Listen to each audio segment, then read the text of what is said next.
Capítulo 27, ele é um capítulo que mostra como conectar dispositivos elétricos para formar um circuito, tá? Então, os circuitos podem ser de uma malha, que é o início que a gente vai ver, e depois, mais adiante, de duas malhas ou mais, tá? Então, os objetivos são esses, tá? Aqui, então, se define de forma rigorosa, de forma precisa, o que se chama de força eletromotriz, tá? Força eletromotriz, ele é a grandeza, a propriedade que produz a diferença de potencial, tá? Então, a diferença de potencial entre os terminais de uma fonte é produzida por uma propriedade dentro da fonte que ela acumula cargas positivas de um lado, né, que faz acumular cargas positivas de um lado e cargas negativas do outro, tá? Aí aparece a diferença de potencial. Olha, isso aqui vem do inglês, que é invertido, eletromotriz força, tá? Daí esse E aqui, tá? Esse E aqui vem de eletromotriz força, né? Então, esse E aqui é o mesmo que a diferença de potencial, mas com a única diferença é que ele é a propriedade que é produzida pela fonte, tá? Então, ela pode ser, inclusive, um valor intrínseco da fonte, tá? Mas quando você vai medir, ou você coloca alguma coisa ligada, esse E muda de valor, normalmente ele cai um pouco e vira o valor que você mede realmente, que é o V, tá? Então, a diferença entre E e V é uma diferença essencialmente conceitual, tá? Em termos numéricos, praticamente a mesma coisa. Mas ele é formalmente, ó, a razão de variação entre o trabalho realizado para produzir o acúmulo de cargas e a variação das cargas, tá? E é medida em volts, né? Da mesma forma que a energia. Então, a força eletromotriz e a diferença de potencial são praticamente sinônimos, tá? A única diferença é que a força eletromotriz é a propriedade interna que aparece nas fontes, tá? Enquanto o V normalmente é o que é medido, tá? Então, tem essas diferenças conceituais. Ó, então, esse aspas aqui, esse bombeamento de cargas, tá? É o efeito dessa força eletromotriz. Então, em termos práticos, ela bombeia cargas do potencial mais baixo para o potencial mais alto, para tornar possível as cargas nos terminais positivos da fonte, tá? É como se fosse uma bomba de encher caixa d'água com água, tá? Só que em vez de encher a caixa d'água com água, ela está enchendo uma espécie de reservatório de energia potencial, tá? Então, a força eletromotriz é a força que bombeia cargas de um potencial baixo para um potencial alto.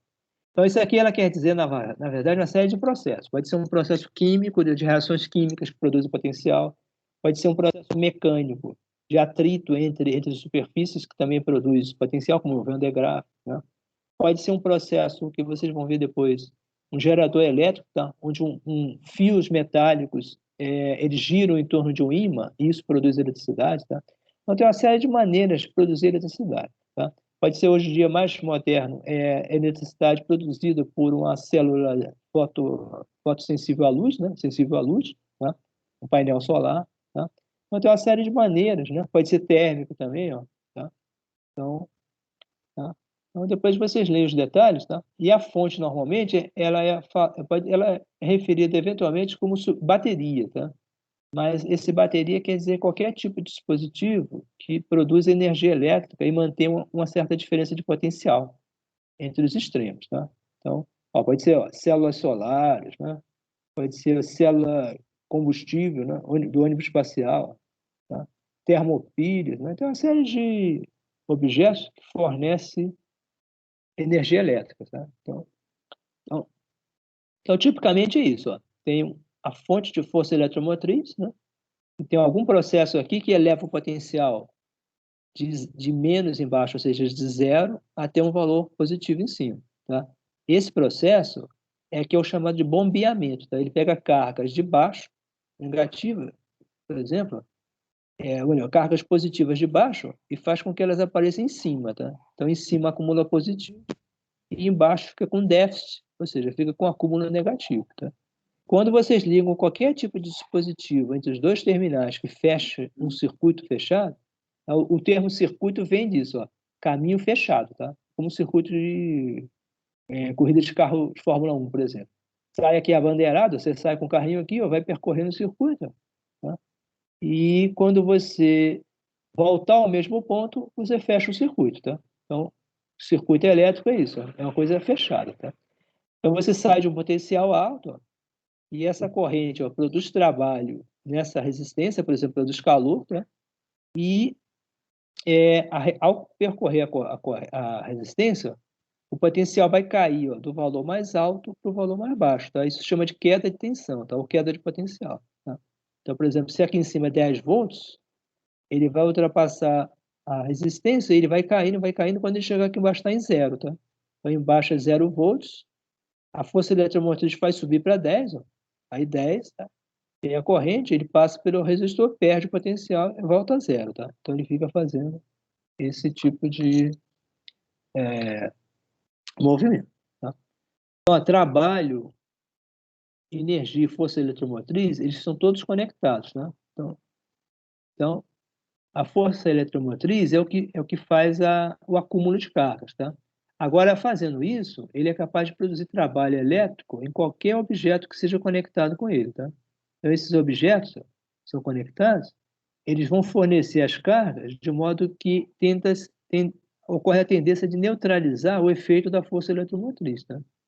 Então, na natureza, como ocorre sempre o mesmo número de cargas, mais e menos, a fonte ó, ela tende a separar as cargas mais de um lado, menos do outro, mas a corrente que flui no circuito, ela flui de tal forma que ela tende a neutralizar isso. Tá? Então, o processo de gerar carga, ele tem sempre que se opor a essa tendência. Tá? Se deixar a natureza agir sozinha, ela neutraliza o processo e acaba com a diferença de potencial. Então, a fonte tem que estar sempre produzindo, né, uma nova, um novo de cargas separadas, tá? Em cima e embaixo. Então, tem essas. Então, tem processos aqui que depois vocês leem esses detalhes. Ó. Aqui é um motor, né? Que ele tem aqui um peso, né? E aqui tem essas duas baterias, aí depois vocês vejam o exemplo, com forças eletromotrizes, cada uma numa direção, então, ela é sempre indicada na direção do menos para o mais, tá? Isso é certo. Tá? E aí vocês vejam que a equivalência aqui ocorre a dissipação de energia por calor, e ele faz um balanço aqui, ó. Trabalho mecânico realizado para erguer, por exemplo, o pinguim, né? E ele vai ser, ó, ele vai ter o balanço ó, da energia liberada pelas duas fontes, tá? A energia gasta pelo resistor como calor, e o que sobra vai ser o trabalho realizado ó, nesse motor, tá? Que é um motor elétrico, tá? Para suspender o pinguizinho, tá? Então, tem, aqui no caso, a energia química, né? É produzida por duas baterias, ó. Então, elas estão em oposição, ó, os polos dela tendem a forçar ritmos de corrente uma contra a outra, tá? Então, para uma conseguir impor a corrente dela, ela tem que passar por cima da outra, tá? Então, a quem tem maior potencial vai se impor a quem tem menor potencial. Tá? Então, no final das contas, eu acho que a B, a B que vai ter, acho que é o maior, ela vai impor o sentido de corrente dela sobre. Então, você vai ter ó, a energia liberada dela, ó, ela vai perder aqui por calor, ela vai perder por oposição a outra fonte, tá? E o restante vai ser capaz de produzir trabalho. Tá? Então, depois vocês vejam esses detalhes aqui. Né? Olha, a fonte ideal também tem essa distinção importante, é aquela que consegue manter uma força eletromotriz constante, né? E quando ocorre consumo de corrente, ou seja, quando é conectado um circuito, isso não cai, tá? Não diminui, tá? Agora, todas as fontes reais não funcionam assim, tá? Quando se liga a qualquer tipo de objeto entre os terminais, a tensão cai, tá? A tensão cai, e aí você tem a tensão de circuito aberto, né? Que é aquela ideal, né? Força eletromotriz. Agora, quando se fecha o circuito, ela cai para níveis que dependem aí do consumo de energia, tá? Então, se vocês podem reparar, por exemplo, não sei se vocês já viram na casa de vocês, o ocorrer de você estar com as lâmpadas acesas e, eventualmente, alguém liga o chuveiro elétrico e a claridade da lâmpada diminui, tá? Então, se vocês já observaram isso, a claridade diminui porque o valor nominal de 220 volts ele vai cair porque houve um excesso de consumo, tá? Pode ter muita coisa ligada ao mesmo tempo e a fonte de energia não conseguiu suportar o consumo mantendo a tensão constante. Então, a tensão vai caindo e, com isso, a quantidade de trabalho que ela pode fazer cai também, tá? Então, como as luzes acendem é porque estão fazendo trabalho, se a tensão cair, a iluminação cai ao mesmo tempo, tá? Então, agora, os circuitos de uma malha, eles podem ser calculados de duas formas, ó. Tem um método de energia que é o método físico, tá? Então, vocês teriam que fazer o balanço, ó, do trabalho realizado, ó, que é sempre, ó, força eletromotriz, que é a voltagem, vezes a corrente, vezes o tempo, tá? Então, se vocês fizerem, no caso aqui, nesse do desenhozinho, ó, esse aqui, tá? Se vocês fizerem o balanço, ó, desse sisteminha simples, aqui tem uma fonte de energia, que tem uma força eletromotriz, uma voltagem, tá? E ela cede uma corrente, ó, que atravessa o resistor, ó, do potencial maior, onde está o positivo da fonte, ó, do potencial menor, né, que é onde está o negativo da fonte, tá? Então, fazendo isso, ela fecha esse circuito aqui, ó, fecha esse loop, tá? E aí ela vai ceder energia para o resistor, tá? Então, isso aqui vai constituir o que se chama de lei das malhas de Kirchhoff, tá? Ou lei das tensões de Kirchhoff. Então, é o seguinte, vocês podem seguir aqui aliás, já estou passando adiante. O método de energia, nesse circuitinho aqui, né, vocês simplesmente fazem aqui o balanço de energia, ó. dW é E e dt, tá? Então, dW, do lado de cá, vocês vão ter o lado da fonte, ó, vão ter o potencial, e vocês já viram no capítulo anterior, a gente discutiu, que a potência cedida vai ser o quê? Olha, a energia cedida, ó, é a potência que é E vezes I vezes o intervalo de tempo. Então, isso aqui é a energia que a fonte cedeu. Agora, do outro lado, a gente vai ter o consumo, tá? O consumo é a energia que foi transformada em calor. R2 é a potência consumida como calor, o tempo é o mesmo, tá? Cortando os tempos do lado de lá, ó, a gente chega à conclusão, ó, que é I vezes R, tá? Isso aqui a gente já conhecia como o quê? Ó? Como a lei de Ohm, tá? Então aqui a gente recupera a lei de Ohm para um condutor simples passivo, a tensão produto da corrente vezes a resistência, tá? Então isso vale para os metais comuns. Agora, esse método aqui, em geral, não é utilizado em eletricidade, e sim os métodos de potencial, tá? Então, isso eu já estava passando adiante. E, em particular, existe essa regra, que já é conhecida desde lá do século XIX, que diz que a soma algébrica, ó, da variação de potência, das variações de potencial ao longo de uma malha fechada é zero, tá? Então, se vocês somarem todas as variações, ó, vai dar zero, tá? Então, a regra é sempre essa aqui, ó. Se você atravessar uma fonte, ó, do menos para o mais, a variação é positiva, tá? Porque o potencial cresce, ó. O potencial é menos embaixo, mais em cima. A diferença de potencial positiva. Aí você segue a corrente, ó. O resistor vai fazer o contrário, tá? Você começa do potencial maior para o potencial menor, tá? Quando você diminuir, vai dar negativo, tá? Então, a queda de tensão atribuída a um resistor no sentido da corrente sempre é, por convenção, negativa, tá? Então, ó, a lei de Kirchhoff das malhas, ela vai dizer o seguinte, você vai sair de um ponto, ó, e vai somar a tensão, né, até voltar ao mesmo ponto. Quando você voltar ao mesmo ponto, a soma algébrica tem que dar zero, tá? Então, é essa regra aqui, ó. Então, o que vai acontecer? Você sai do ponto VA, o potencial, ou melhor, o ponto A, o potencial é VA. Esse aqui. Aí você vai acrescentar, ó, você passou por dentro de uma fonte no sentido correto, no sentido menos por mais. Você vai acrescentar mais E a esse potencial. Então, vai ser VA mais E. Tá? É a segunda parte aqui. Agora, você vai percorrendo o circuito no sentido da corrente. Aí ele vai passar por dentro de um resistor no sentido da corrente. Quando ele passa pelo resistor e produz calor, aí você tem, ó, nesse trajeto, ó, o potencial cai do valor maior para o valor menor. Tá? Então, a queda de tensão vai ser negativa e pela lei de Ohm, essa que a gente já recuperou aqui, tá? Vai ser a lei de Ohm, mas com a variação negativa. Tá? Então, vai ser menos IR, tá? Menos I vezes R. Vou dar esse valor aqui. Ó. Menos IR, tá? E aí, ó, você já está nesse terminal de baixo. Esse terminal de baixo é um fio, ó, que conecta ao mesmo ponto de partida. Ó. Então, você fecha o circuito aqui, o VA. Tá?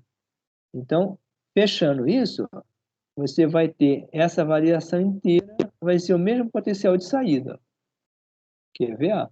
Tá? Então, diz que você fechou o loop. Ó.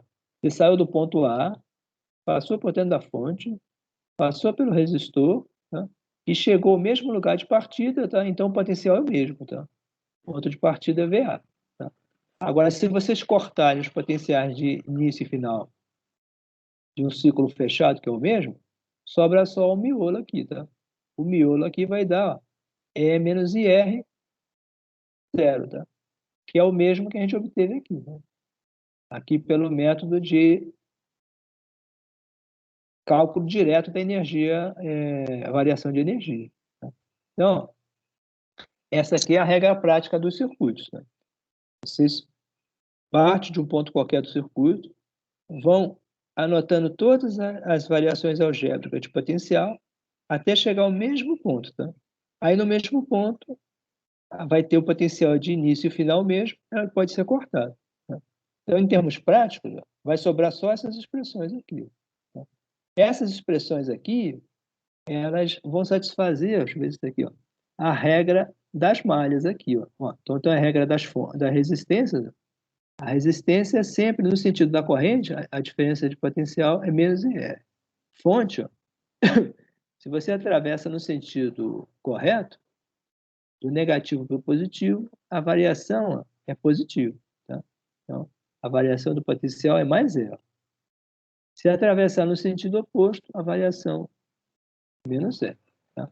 Então, essa regra aqui vai tornar possível para qualquer circuito, vocês, a lei das malhas de Kirchhoff, vocês conseguirem, ó, arranjar uma fórmula para calcular a corrente que atravessa a malha inteira. Tá? Então, é esse processo. Ó, se vocês testarem aqui, eu tenho uns testezinhos, ó, aí vocês podem fazer esses testes para descobrir o elemento desconhecido, etc. Agora, uma fonte real, ela nunca mantém a diferença de potencial exatamente como é gerado, tá? Quando vocês ligam qualquer dispositivo, a diferença de potencial cai, tá? Isso é expresso em termos práticos, né? Dizendo que a fonte tem uma resistência interna, tá? Esse Rzinho aqui, ó, você acrescenta dentro dela, só como esquema, né? Não necessariamente um objeto concreto, né? E diz que ela tem dentro dela, além da força eletromotriz, que é quem gera a diferença de cargas positivas e negativas, tá? Dentro dela, internamente, tem uma resistênciazinha, tá? É chamada resistência interna. Ela vai fazer essa fonte, o valor da energia, do potencial gerado, parecer menor do lado de fora, tá? Então, o que vai acontecer? Vai acontecer isso aqui, ó. Se vocês saírem do ponto A, ó, ele atravessa o potencial E, ó, aí cresce por esse valor. Ele cresce, está no sentido da corrente da para cima. Atravessa o potencial E. Aí, ó, ele vai achar logo uma resistência e vai ter uma queda de potencial aqui, ó. Desse ponto para o ponto B, vai ter uma queda que, pela nossa regra, é menos IR. Ó. Então, vai ter uma queda. Ó. Você veja aqui o valor ideal, mas ele cair do ideal para esse valor aqui. Ó. Esse vai ser o valor real. Tá? Então, uma queda de potencial. Aí, depois, vocês vão seguindo, e aí tem o circuito que ele vai alimentar. O circuito que vai consumir energia vai ser esse R. Passando no sentido da corrente, tem uma queda total aqui para cá, e vocês voltam ao potencial A, tá? Então fecha o circuito, ó. VA, ó, mais E, cai de IR, depois cai de IRzão e volta ao início, tá? Então, fazendo essa conta, aí vocês podem, em termos práticos, ó, sempre ignorar esses potenciais VA de início e final. Basta vocês dizerem, ó, mais Ezão, menos IR, mais IR, menos IRzão, igual a zero, tá? Como feito aqui, ó. Tá? Então, essa é a regra prática, né, de, do Kirchhoff, tá? Então, se vocês estiverem passando no sentido horário, por exemplo, né, a partir do A, basta anotar as variações de potencial. E o potencial final e inicial é o mesmo, ele sempre vai desaparecer, tá? Então, na prática, dá isso aqui, tá? E se vocês isolarem, então, ó, a corrente, ó, vocês vão obter, ó, o E, né, que é Rzão mais Rzinho. Aí vocês observam a seguinte coisa, ó. Se o Rzinho fosse zero, vocês teriam a corrente máxima, que seria a força eletromotriz dividido pelo R de consumo, tá? O R que foi aplicado. Mas vocês nunca vão obter isso em termos práticos, tá? Vocês vão obter sempre uma corrente que é menor do que essa máxima, porque tem uma resistência que é dentro da fonte, tá? Então, daí o nome é resistência interna, tá? Então, se vocês esperavam, por exemplo, obter, digamos que fosse 10 volts da força eletromotriz com um resistor de, por exemplo, 10 ohms, 10 volts por 10 ohms daria 1 ampere. Mas se você for medir, não vai dar 1 ampere, vai dar menos, tá? Então, digamos que isso aqui seja 1 ohm, né? Então, seria 10 volts dividido por 11 ohms. Isso vai dar menos que 1, tá? Vai dar 0,90 e pouco. Tá? Então, então, a força, a diferença de potencial aplicada, ela nunca vai ser exatamente transmitida diretamente. E se vocês quiserem saber agora qual é a tensão transmitida, a tensão transmitida ou aproveitada vai ser a diferença entre A e B. Tá? A diferença entre A e B, basta simplesmente vocês fazerem a mesma regra aqui. Deixa eu ver se ele faz aqui mais abaixo. Aqui. Não faz aqui. Vou esperar mais adiante, que aí eu vou mostrar para vocês. Ó, então, esse está aqui mais adiante, só um pouquinho para eu mostrar. Assim, ó, essa parte aqui, ó, se vocês quiserem calcular a diferença de potencial entre dois pontos, aí vocês não fecham o circuito. Ó. Por exemplo, aqui entre A e B, qual é a diferença de potencial? Ó, você vem VA, que é aqui embaixo, ó. Aí você vai passar por um mais Ezão, né? Mais E, menos IRzinho é igual a VB, tá? Então, é sempre a regra assim, ó, você sai de um potencial, soma todas as variações algébricas de quedas no caminho, até você chegar ao ponto considerado acima, tá? Então, no caso, você quer ir até B, tá? Então, você vai ter, ó, VA mais Ezão menos IRzinho é igual a VB, ó. É o caso aqui, ó. VA ó, mais Ezão menos IRzinho é VB. Então, a diferença de potencial entre B e A, que é o potencial real que vai ser medido, VB menos VA, ele é o quê? Ó? Ele vai ser o E da fonte eletromotriz menos a queda devido à resistência interna. Tá? Então, isso aqui sempre ocorre em qualquer fonte real. Tá? Se vocês medirem ela em aberto, sem passar corrente, vocês obtêm o valor ideal dela. Tá? Mas começou a passar corrente, ele cai. Tá? Então, a diferença de potencial medida vai ser sempre menor do que a gerada. Tá? E no caso de baterias capacitivas, vocês vão ver que isso aqui é tão dramático que uma bateria capacitiva, por exemplo, essa de celular, se vocês olharem, assim que vocês ligam o celular, assim que vocês carregam, ela chega a 5 volts. Tá? Se vocês ligarem o celular imediatamente depois, se vocês colocarem no voltímetro, vocês vão vendo que ela vai caindo imediatamente, ela vai fazendo uma sequência assim, 5, 4,9, 4,8, 4,7, 4, etc. Até chegar a um valor que o celular vai dizer, ó, bateria fraca. Tá? Quando ele dá o indicativo de bateria fraca, significa que o valor, a diferença de potencial entre os extremos, já está em torno de uns 3 volts, 3, 2,5, e o circuito não consegue suportar essa variação tão baixa. Tá? Então, o circuito pode entrar em colapso. Aí o celular tem um mecanismo interno que protege, né, a operação dele de uma queda de tensão abrupta. Tá? Então, ele dá o aviso, tá? Se você não recarregar, ele desliga sozinho, tá? Então, ele tem uma reserva de energia interna para desligar os processos sem nenhuma perda de memória ou alguma perda de processo, tá? Então, num celular ocorre isso rapidamente. Outro lugar que vocês podem verificar isso facilmente é no caso de uma bateria de carro, tá?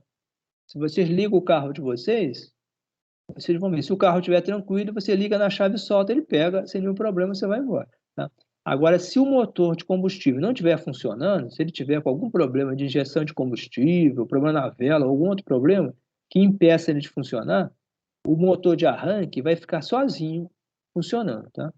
Então, vocês vão ligar na bateria o motor de arranque, que é o motor elétrico. O motor de arranque vai ficar tentando girar o eixo do motor de combustível para tentar fazer ele pegar, funcionar, como a gente já viu antes, tá? Se isso não acontecer, você vai estar consumindo a energia da bateria só para acionar o motor elétrico, e ele fica tentando acionar o motor de combustível e esse deveria acionar o gerador elétrico para repor a energia da bateria. Mas como isso não ocorre, a bateria está perdendo energia continuamente, tá? Então, tipicamente, uma bateria de carro, ela consegue aguentar esse processo talvez por uns 5 minutos só. A capacidade de carga dela é muito baixa, tá? Então, ela cede em torno de 40 amperes, né? Com a diferença de potencial de 12 volts, 40, 50 amperes, dá 600 watts mais ou menos. Mas ela faz isso durante uns 5 minutos, tá? Aí vocês vão, se vocês verificarem o barulho do gerador elétrico, ele vai fazendo aquele barulho assim, ó. Ele começa um barulho de uma rotação intensa, né? Vum, né? Mas depois ele vai fazer assim, vum, vum, vum, vum, vum, vum. Então significa que a bateria já perdeu tanta capacidade de carga que ela não consegue praticamente mais girar o motor elétrico, tá? Então, se vocês forem medir a voltagem, a diferença de potencial na bateria, vocês vão ver que ela vai caindo rapidamente enquanto vocês estão tentando acionar o motor elétrico, tá? Então, ela está em 12 volts, daqui a pouco 10, 9, 8, 7. Quando ela chegar a um valor desse da ordem de 7, 6, ela não gira mais o motor de arranque, tá? Aí não tem mais jeito, tá? O carro não pega mais de jeito nenhum. Aí você teria que empurrar o carro, né? Ou então fazer aqueles processos tipo chupeta, né? Transferir energia de uma outra bateria, tá? Mas esse processo aqui, então, que impede, né, que vocês usem a bateria por um período longo de tempo sem recarga, tá? Então, aí, se vocês substituírem, ó, aquela expressão que a gente já passou mais atrás, ó, a corrente, incluindo a resistência interna, e multiplicar pela resistência do resistor, para ver a diferença de potencial em cima dele, vocês vão ver, ó, que ele dá uma fração, ó. Ele vai dar a diferença, a energia, a força eletromotriz, ó, vezes a fração, ó, que é R sobre R mais Rzinho. Isso aqui dá uma fração, ó, menor que 1. Vezes a força eletromotriz, ó, vai dar uma diferença de potencial que é sempre menor do que o valor gerado internamente pela fonte, tá? Então, por isso que ele vai caindo, a diferença de potencial vai caindo rapidamente, tá? Esse valor aqui, ó, o Rzinho, vai se tornando cada vez maior à medida que a bateria vai perdendo possibilidade de carga, tá? A bateria, ela depende de uma série de processos químicos da bateria de carro, e esses processos, uma vez saturados, eles fazem o potencial cair rapidamente, tá? Então, a bateria vai perdendo capacidade de carga, tá? Então, esse é o processo da resistência interna, tá? A diferença de potencial entre os terminais de uma fonte real, é isso que a gente já viu, ó. É a força eletromotriz menos a queda devido à resistência interna, tá? O aterramento de circuitos aqui não é nada de importante. Aterramento é só isso, ó, quando se quer perder um excesso de cargas de um circuito em, em relação ao chão, né? Se ele estiver muito carregado, aí se liga um fio, ó, da parte negativa do circuito para o chão, onde no chão, na verdade, se tem que enterrar algum tipo de vara de metal no chão para formar esse objeto aqui que chamam terra, tá? Aí o terra, ele absorve qualquer tipo de carga em excesso que tenha nas fontes, aqui no circuito, tá? Em geral, esse terra, no caso de circuitos concretos, ele é ligado à blindagem metálica dos aparelhos, tá? O chassis, tá? Essa parte metálica aqui, ó, essa parte de baixo, normalmente é o chassis do aparelho, onde se conecta todos os terminais negativos, tá? Então, todos os terminais negativos são ligados ao chassis, e esse chassis é ligado à terra, tá? De modo que não fiquem cargas flutuando aqui sem razão, tá? Cargas espúrias, tá? Então, ocorre esse, tá? E o potencial da Terra é sempre considerado como zero, tá? Por definição, tá? Agora, potencial e força eletromotriz. Então, vocês já viram essas definições, a gente já repetiu várias vezes, né? Tá? A potência, vocês podem medir dessa forma. P é IV, né? Multiplicando a lei de Ohm, né? Por todas essas a corrente, ó, se obtém o que a gente já viu, né? Dissipação, né? Então, ó, a potência gerada pela fonte é simplesmente ó, força eletromotriz vezes corrente. Tá? Isso aqui já foi visto. Já, né? Agora, aqui também ó, tem outros circuitos mais complicados. Aí, isso vai complicando cada vez mais porque os circuitos reais, né, eles vão tornando, eles vão levando em conta cada vez mais detalhes. Tá? Então, vocês observem em particular esse exemplo aqui, ele coloca duas fontes. Tá? Aí vocês verificam que vai haver a passagem da corrente, você tem que fazer a conta para saber aqui qual o sentido, já não se sabe de imediato. Tá?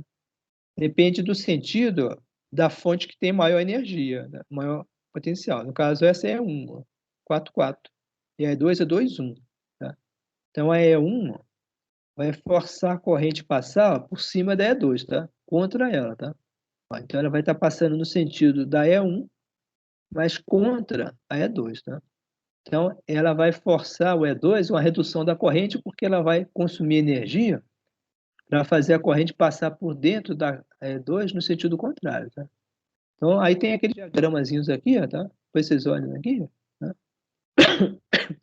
Então, a E1 ela vai ter que passar por cima desses problemas todos. Ó. Tem essa queda interna e tem a queda da outra. Né? Da outra, e ainda tem ó, a queda produzida pelo. Tem três quedas. Ó. A interna dessa, a interna da segunda e a do consumo. Tá? Ó, tem três quedas. Né? E ainda tem a queda formada pela bateria 2. Ó. Então, depois fazendo essas contas todas, aí se obtém o valor, por exemplo, da corrente. Tá? Ó, faz todas essas. Né? E aqui no caso é simplesinho. Ó. Diferença das tensões, né? 4 menos 2. Ó, você veja que ele vai ter uma queda enorme só aqui. Tá? Mais a soma das resistências. Aí dá um valor, ó, 240 miliamperes. Tá? Então, depois vocês olhem esses detalhes com mais atenção. Tá?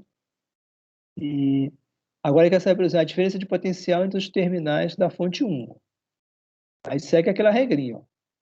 P, aí uma queda, fonte 1, para chegar embaixo. Tá? Aí VB menos VA, deu só esses dois pedaços aqui. Tá? E aí, ó, obteve esse valor. Veja que internamente ela gera 4,4, mas ela só consegue fornecer, em termos concretos, 3,8. Tá? O resto fica em cima da resistência interna. Né?